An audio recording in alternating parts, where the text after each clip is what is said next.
Hi guys, this is the ASMR Nerd, and today I would like to share with you a very special book.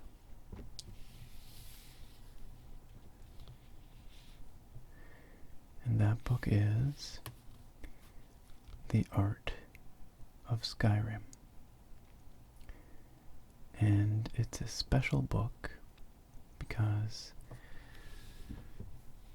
it came with the Collectors Edition of Skyrim, along with an Alduin statue and a few other things.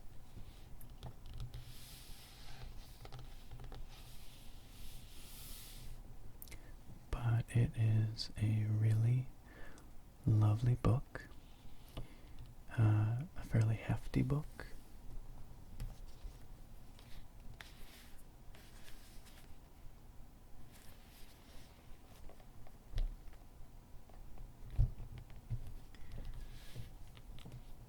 Printed on very nice paper, as you'll see, with some lovely concept art from Skyrim, and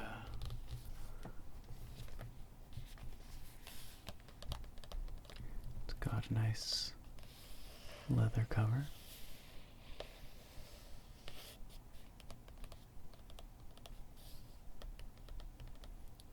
It's made to look worn,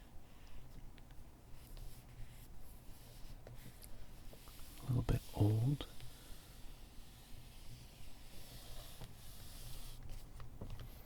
I guess it's made to look like something that you would find in Skyrim.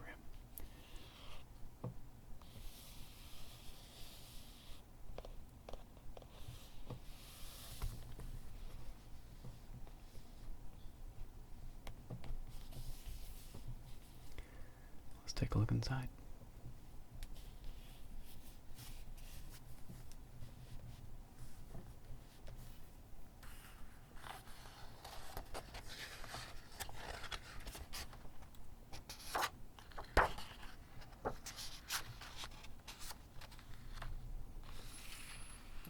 So it's divided up into a bunch of different sections, different topics.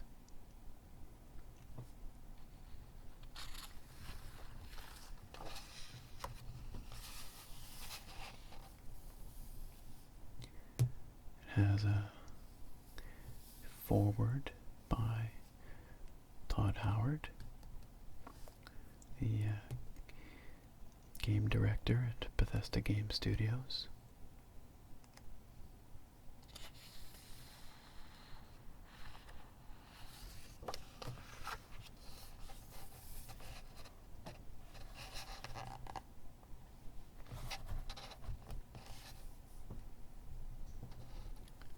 And this is a picture of the Skyrim team, which it's actually pretty small when you look at it. I mean, it's maybe 100 people. That studio does a lot with a relatively small team, although they have grown a bit since then. That's my understanding anyhow.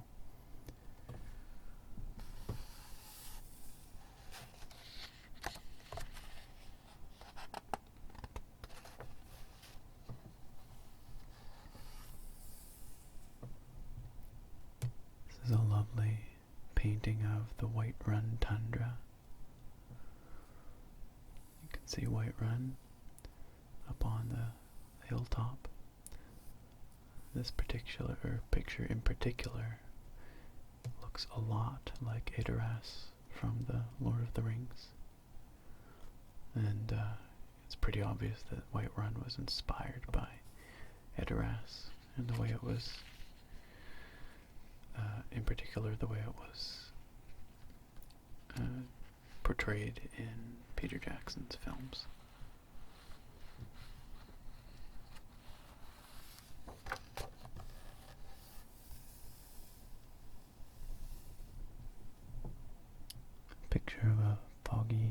Riften Night, looks like.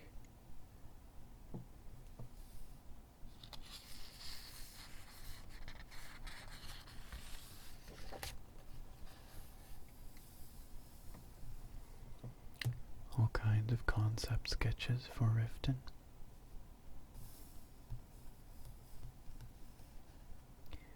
They all seem fairly consistent with what ended up in the final game, actually. Lots of these wooden walkways over water.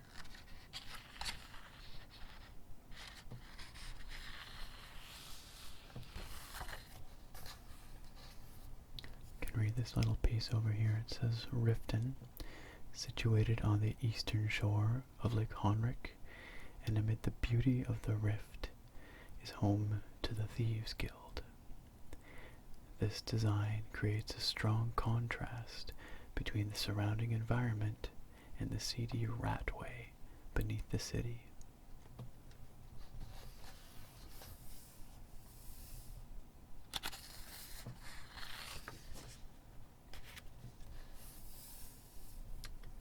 Here's a familiar sight, Riverwood.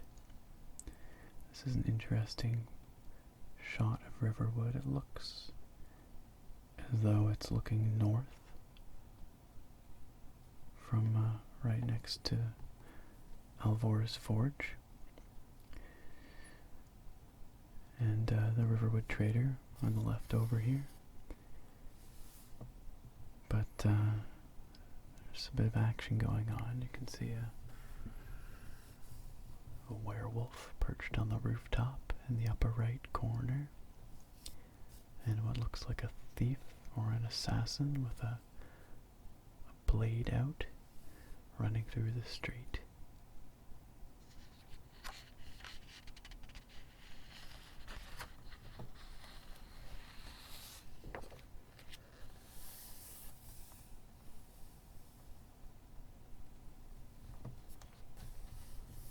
Some interesting shots of Riverwood. This one down here on the left is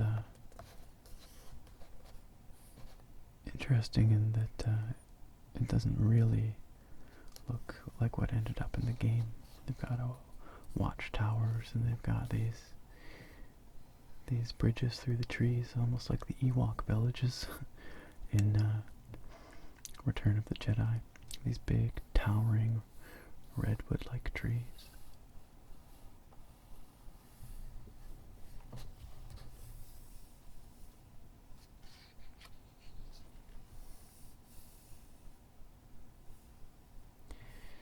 Riverwood was the prototype for the towns in the game. It was the first area built to completion in Skyrim. That's interesting. And you can see there were lots of different designs, really. It looks like they tried out a bunch of different concepts. This down here in particular is quite different from the Riverwood we see in the game, but this looks like a mine entrance in some kind of almost Icelandic landscape.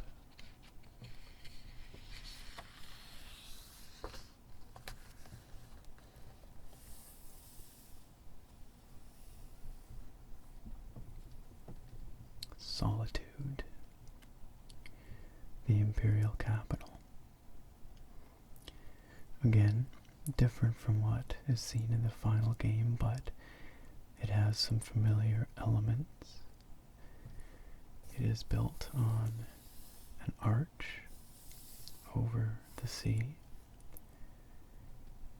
and it's got the Blue Palace. I assume that's what we're seeing up here. But, and a lighthouse on the edge of the Sea of Ghosts. But otherwise quite different.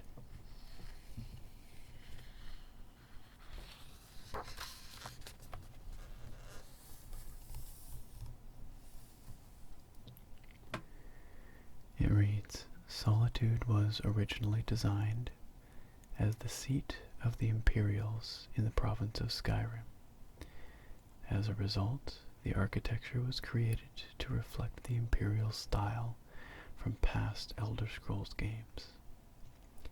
The idea of building it on a land bridge came early in production and remained one of the most unique features of this city.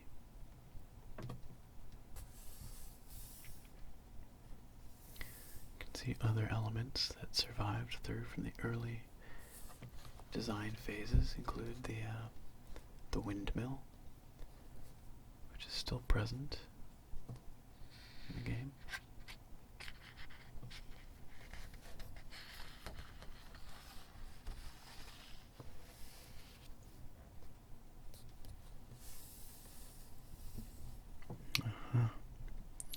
The Great Mead Hall of Sovngarde, where heroes go to feast and drink for eternity.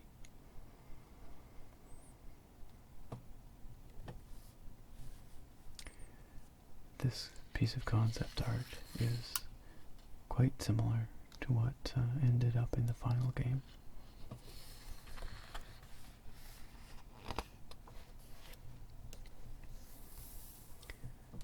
Other elements like bridges of bone and things like that. Sovngarde is the Skyrim equivalent of Valhalla. We created an idealized version of an ancient Nordic mead hall set in a dramatic northern valley to receive warriors when they die.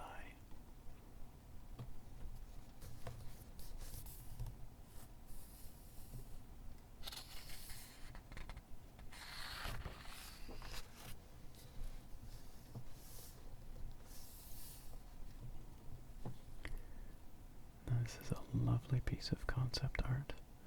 I love the color. The sky is so vivid. Different splashes of color around.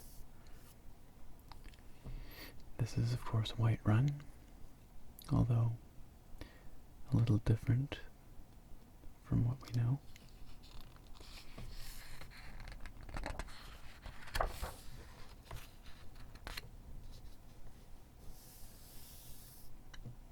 All these lovely pieces, I wonder if they're by the same artist, but the use of color is just beautiful with these pinks and purples and oranges. All kinds of these bright hues that just work together. It gives the impression of the sun being low on the horizon, and all these shots makes for very dramatic lighting. And of course Dragon's Reach over here, which looks very much as it does in the game, as a matter of fact. This is a little different over here. The Jarl of Whiterun does not have a throne like this, although this is quite lovely. But the Skyforge looks very much as it does in game.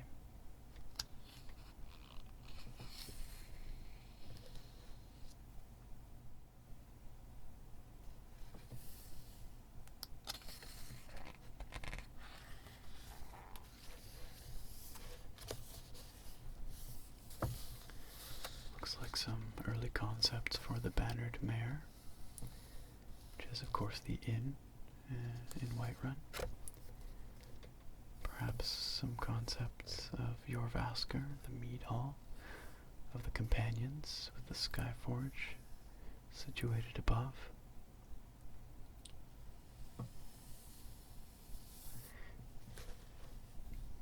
And then this shot down here is probably instantly familiar to anybody who's ever played Skyrim, because this is the view that greets you when you walk through the gates of Whiterun. The Drunken Huntsman, right here.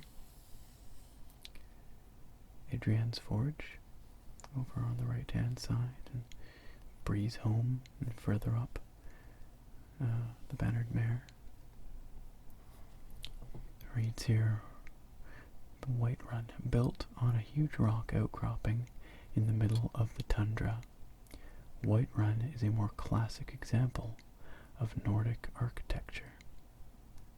The early designs envisioned a crystalline throne left in its raw form after the ground was broken to build the Jarl's castle. And that must be what we saw on the previous page. It wound up being too specialized an object to justify building, considering the massive size of the game. And that's a shame, and maybe one of the legitimate criticisms that you could level at Skyrim, or any of the Elder Scrolls games really, is because they're so large and extensive, you do end up seeing a lot of the same assets used again and again in different contexts, but it does make some of the places feel a bit less special or unique. But that's a consequence of doing what Bethesda does, which is a whole heck of a lot on I don't know about limited budget, but with a limited team size.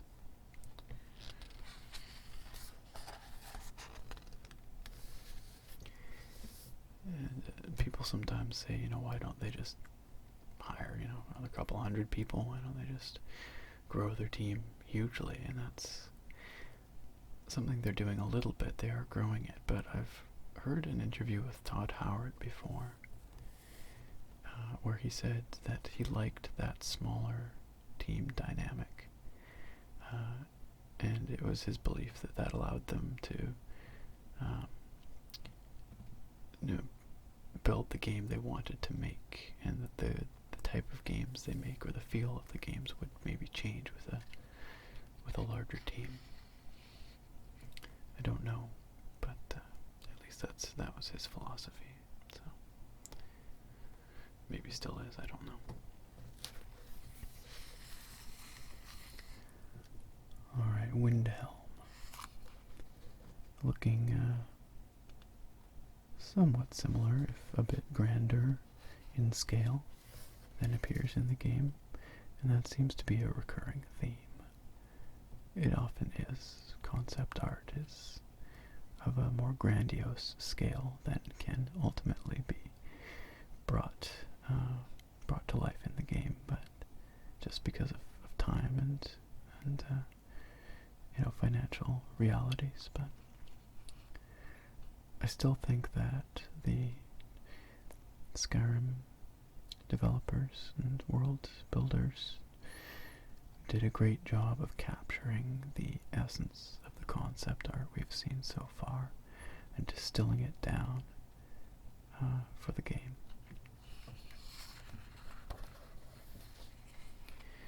It says here, Windhelm sits on the northern bank of the White River, an imposing view of massive stone walls.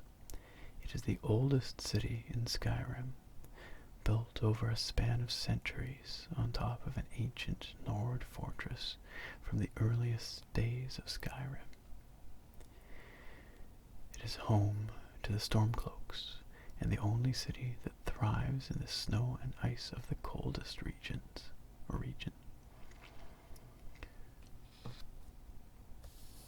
can see Candlehearth Hall in the middle there.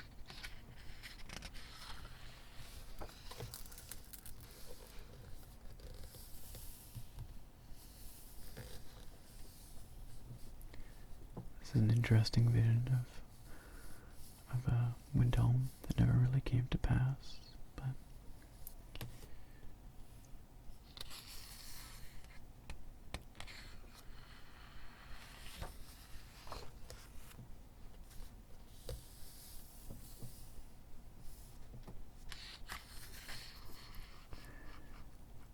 and here we have High Hrothgar,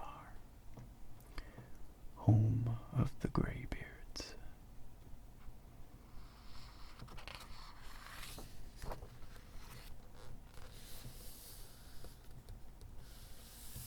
This interior shot looks very much like it does in the game. and the exterior shots as well, although again of a more grand scale.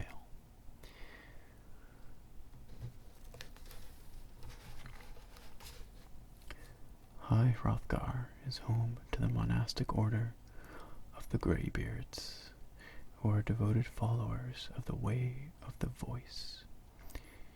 The overall shape is reminiscent of a dragon's spine and stretches out as a barrier to keep travelers from reaching the summit. You know, I had never recognized the design as looking like a dragon spine, but now that it's pointed out, I do see what they mean.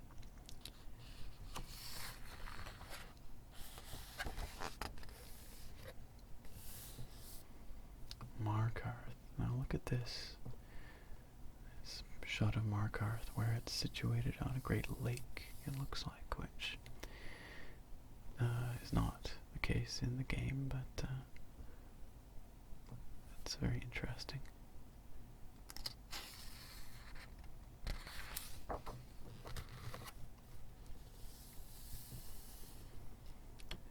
The concept of Markarth is a Dwemer city built into the very living stone of the cliffside. Seems to have been a fundamental or a founding idea for that city that carried through to the final product.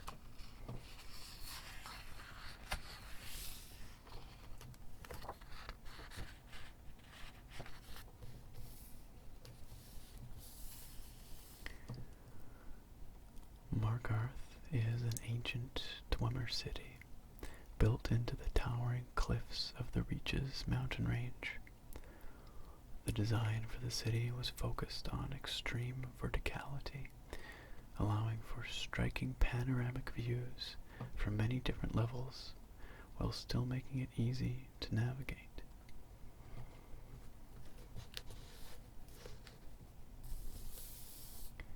This very epic shot of a very large Markarth.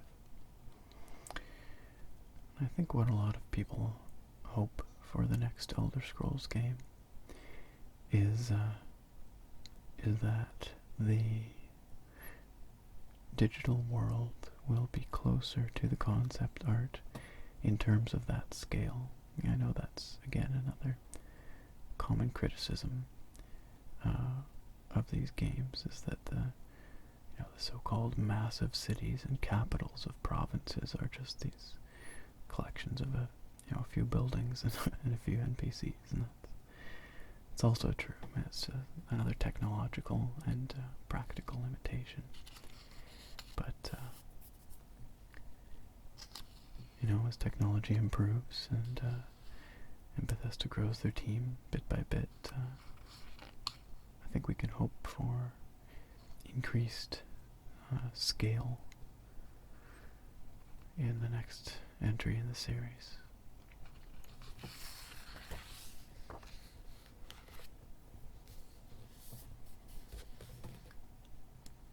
Nordic Ruins. This is a very large one. I don't know which one in particular. Maybe none that made it to the game, but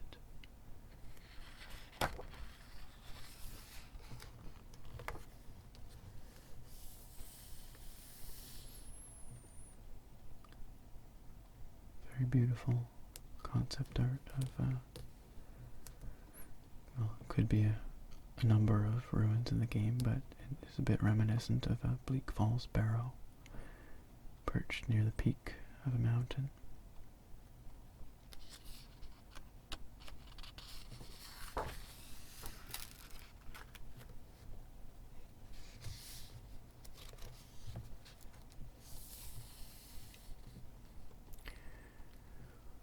The Nordic ruins are deliberately primitive in their construction. Rough-hewn stone, large wooden posts, and archaic carvings suggest a primitive but deeply spiritual culture. The overgrowth and rubble speak to the age of the ruins, and the architectural shapes suggest rib cages, femurs, and repeating vertebrae of dragons. There's that theme of dragon spines again. And it's true. I mean, you can really see, if we look back, that concept of these spine-like structures.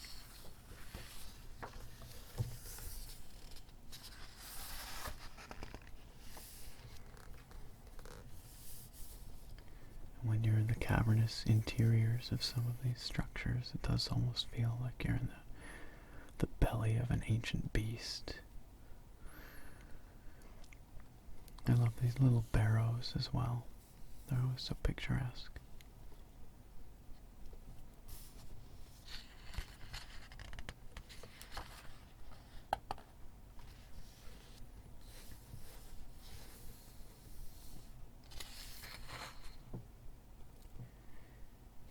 Word walls. A couple of those.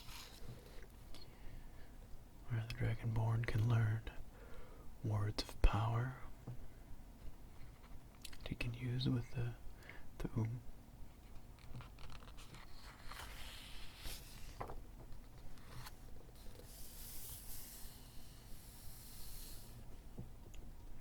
Hall of Stories. These are a part of certain Nordic ruins that you encounter, usually leading from the outer ruins to the inner sanctum, where you'll find a word wall and a dragon priest more often than not. And these, the Hall of Stories are often followed by one of those puzzle doors that needs to be opened with a dragon claw.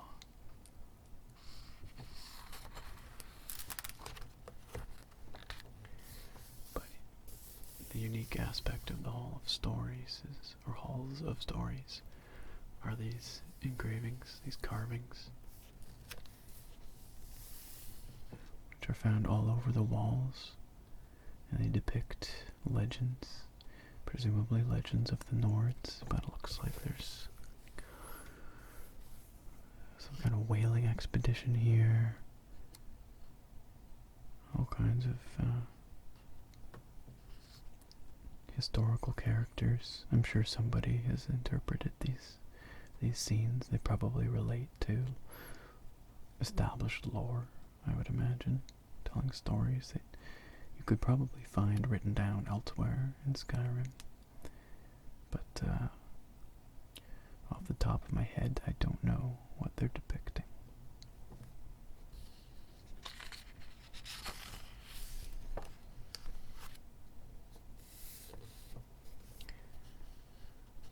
Skyhaven Temple.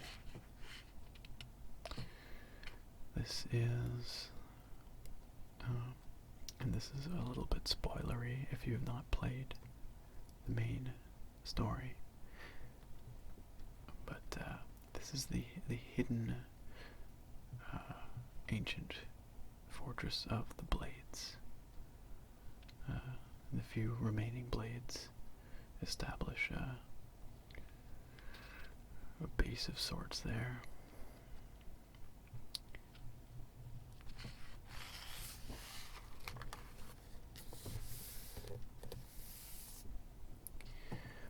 This hidden temple is the only example of Akaviri architecture in the Skyrim province.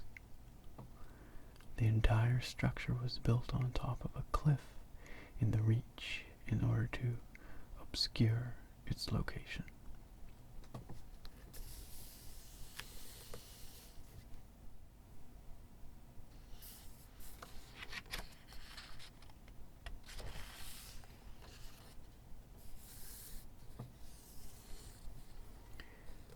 And of course, in Skyhaven Temple, you find Alduin's Wall. Alduin's Wall is a physical representation of the main story of Skyrim.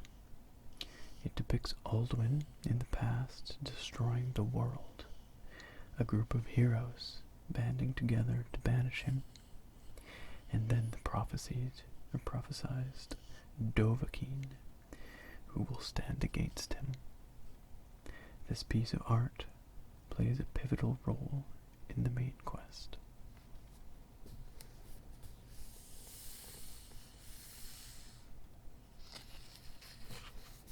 It's really quite a beautiful engraving when you look at it. There's a lot of detail going on there.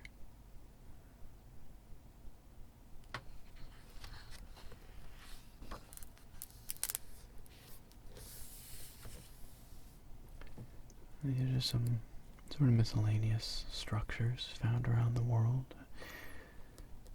Forsworn encampments, orcish longhouse design, both unique in their own right.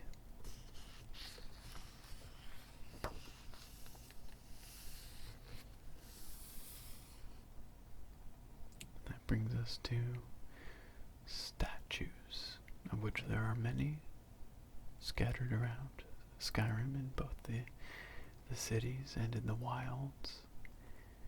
In the cities, there tend to be statues to the 9 divines, or the 8 divines, I guess, if you're a filthy Aldemary sympathizer. But out in the wilds, you find some really interesting statues. You find the shrines to the Daedric lords.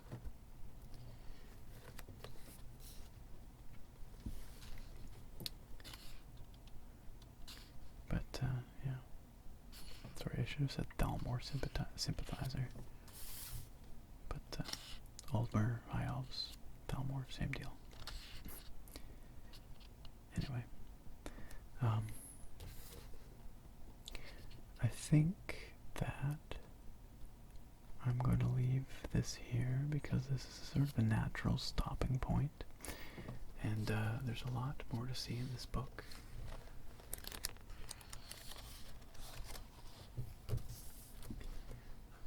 goes on and on, all kinds of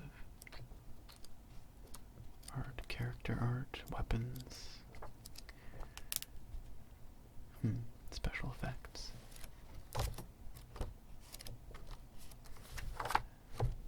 Creatures, there's a lot of it. Again, it's all in the table of contents there, but I think that we'll leave off here for now.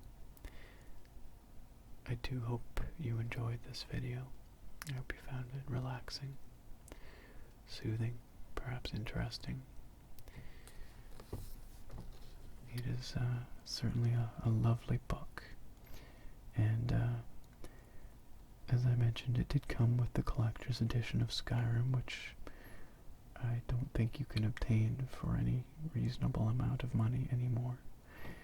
I did take a quick look, and it looks like you can buy this book off Amazon, but it's not cheap. Just by itself, the book is $120 US. So it's pretty pricey, even for an art book, but it is quite lovely. It's a nice coffee table piece, and I think it's great for a video like this. So,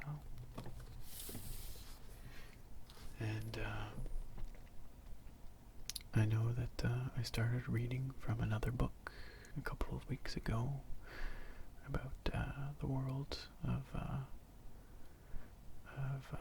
the Elder Scrolls, and I'll probably go back to that book as well. Look at that some more in a future video, because lots of people seem to enjoy that a lot, but I'll quite likely return to this one as well, because I really do like these pictures, this art. I think it's quite nice. I hope you agree.